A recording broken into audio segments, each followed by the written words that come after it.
Gillian Anderson, welcome to the programme. Thank you for having me. What's brought you back from film or TV?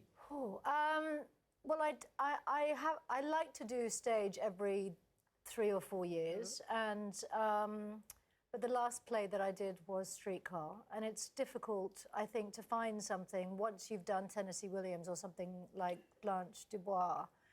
It's challenging to find something that could potentially be as meaty or challenging.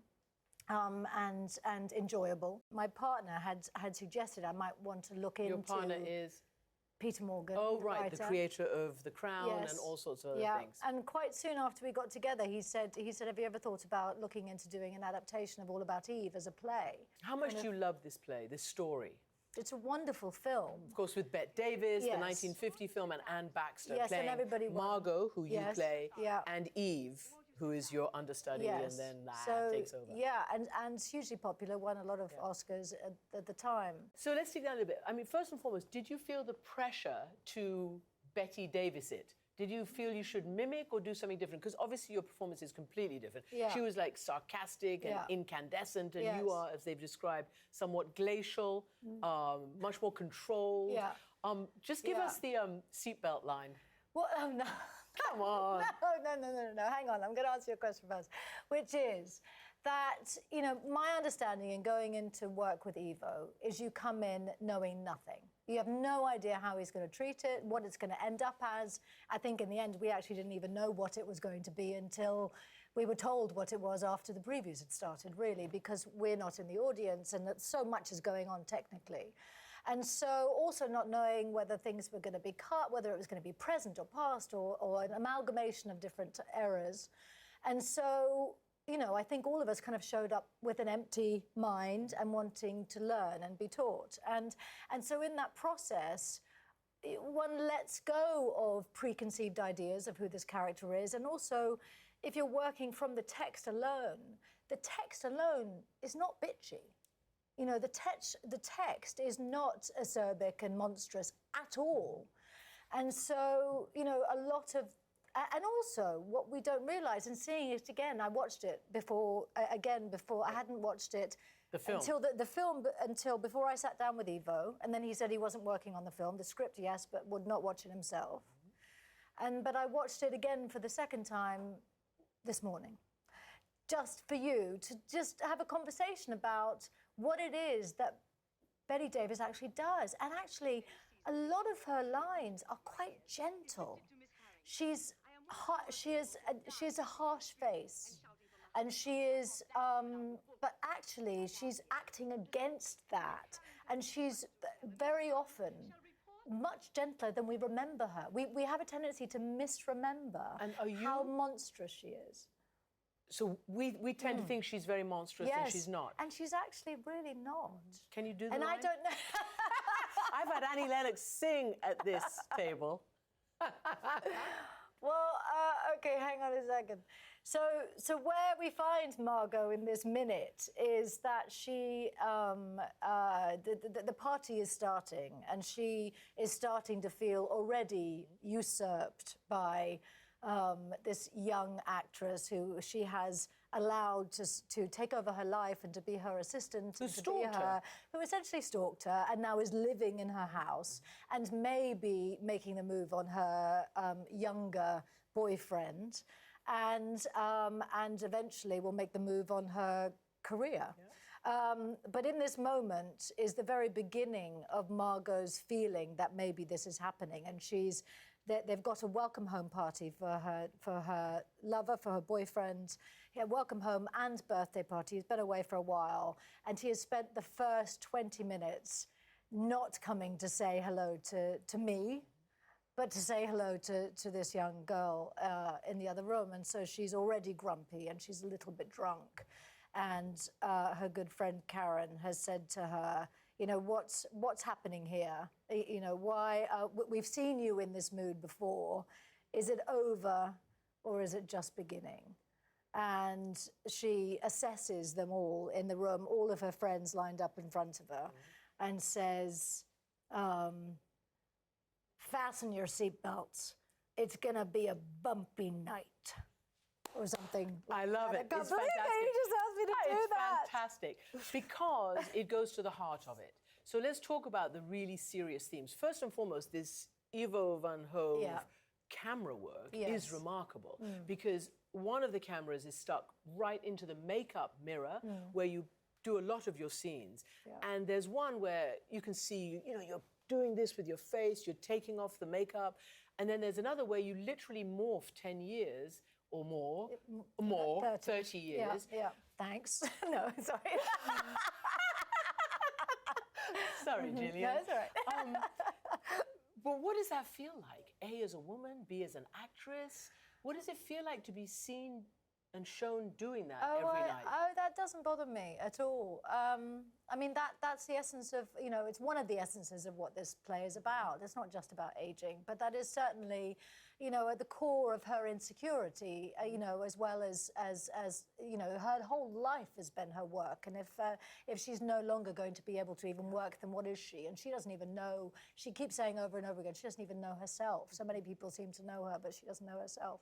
But to speak to what you just asked, there's not, I mean, aging is inevitable. It was fascinating to go through this prosthetic process that, so Ivo's right-hand man and husband of 30 years and production designer, art designer, came up with this idea of projecting, because there's a lot of video that's projected up on the screens above us, but projecting my face as I'm sat in front of the mirror, in front of the audience, up there, but going through an aging process of 30 years. No, it was shocking. And moving. But I'm touching my face at the same time, so you don't quite know what's happening. How am I, if I'm sat there touching my face, how is that aging working? So it's pre-recorded, it's 6 hours of prosthetics, extraordinary work by Millennium, who do a lot of movie work. And first of all, it was fascinating to go through the process. I mean, I'd aged before in something that I'd done, but it wasn't the quality that you get today in today's, you know, prosthetics that are done. And it was moving for me to see it in real life because there were no seams. Not scary. No, not scary. But I wonder if part of it not being scary is that I am, you know, in relationship with somebody who is my age. We are very aware of the fact that we are our age and celebratory of the fact that we are our age and that we are going through this together. And when I sent him these pictures, he was very moved and touched and felt compassion and love and understanding. And so which also then speaks to Margo's concern, which is if she's with somebody who's younger than herself, then is she with somebody who is not going to be able to hold her in these moments, hold her through menopause, hold her, understands through these changes? Is he going to ditch her for somebody younger? And will he be able to understand the pain and the trauma that everybody has to go through in coming to terms with it? Did you, as an actress, worry, freak out that you'd be forgotten once you got to 50 or that you wouldn't get the roles? Did the whole aging thing in your real life, was it traumatic? Well, I mean, I've been extraordinarily lucky in my career. You know, I continue to work. One could say that you've aged in front of us for the last 25 years. Yes, I have. Yes, yes. And I have been, you know, I keep working. And that doesn't happen for all actresses. I don't know what, you know, I have been incredibly lucky. And so that's first and foremost. But also, I have, you know, there have absolutely, even, you know, we were talking earlier about sex education, which we'll talk about in a minute. We're going to talk about in a minute, which is in seeing myself on camera in that, when I first saw it, I thought, I've aged. Look, I'm so old. And we're going to have to bleep, I've aged, Oh my God, I said, oh my goodness. There you go. But let's just, we're going to get onto sex education in a second, because that's a whole nother realm, and it's very different to Margo, and it's very relevant, and it's very of the zeitgeist right now, what you're doing on Netflix, sex education. But just to stick with the play for a second, I've read that you complain that you have a not very good memory and that it's hard for you to maybe remember all the dialogue. It seems to be okay in theatre. What I really struggle with is doing speeches Doing interviews, doing press. Like this? Yes, doing anything that triggers anxiety of some kind. Yeah. Are you anxious now? No. No, good. No. I have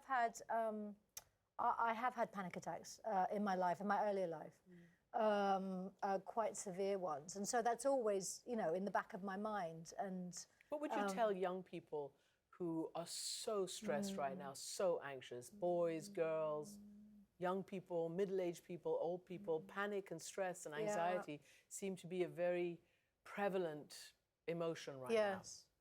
Well, I think firstly is getting honest with oneself about the fact. I think very often we run and we push it into the background and we don't address it because it feels like a weakness of some kind. We don't tell somebody. We get more and more depressed or more anxious because we're keeping it at bay and feeling like we have to, juggle so much in life. And so I would say, first of all, find somebody to properly talk it through with. And then,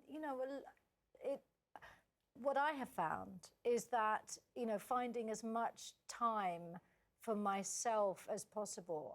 I've really struggled with that before. I have 3 kids, giving.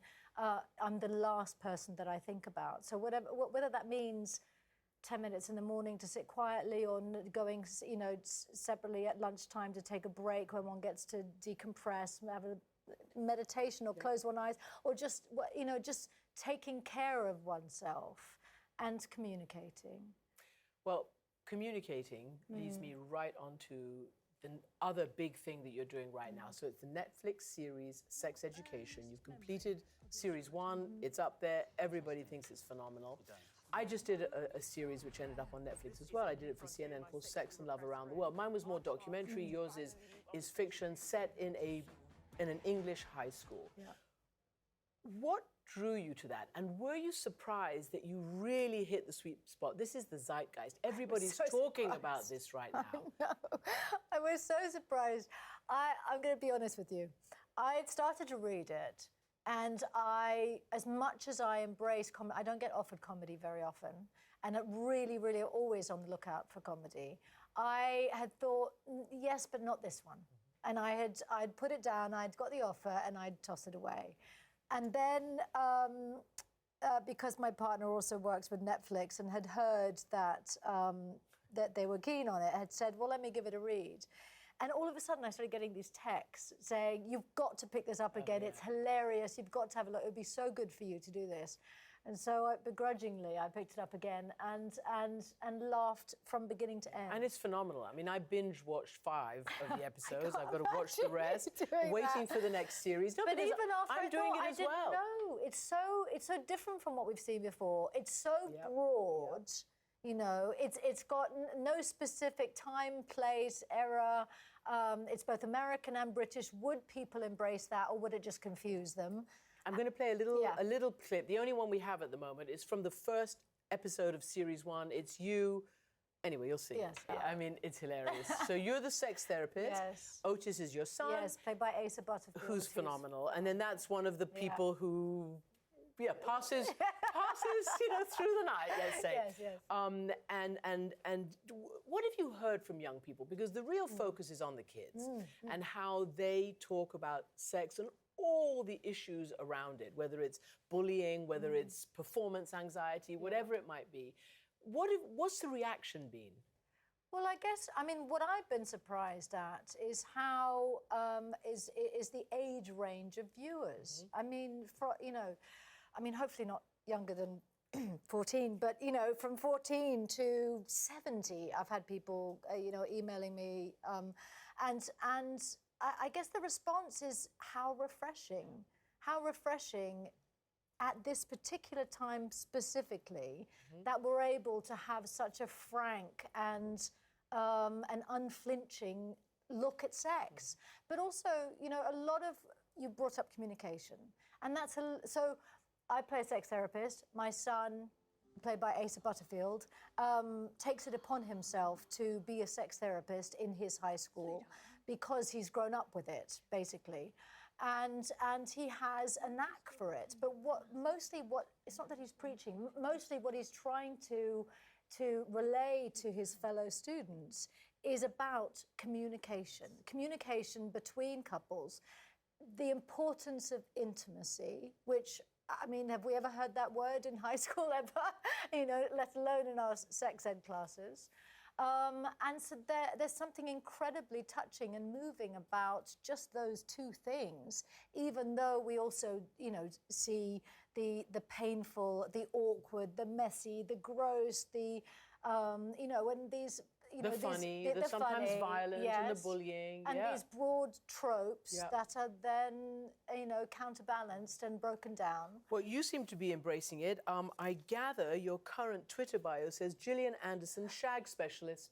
Oh, yes. We need to stop that now. It's been up for a month. It's pretty funny. Just a quickie.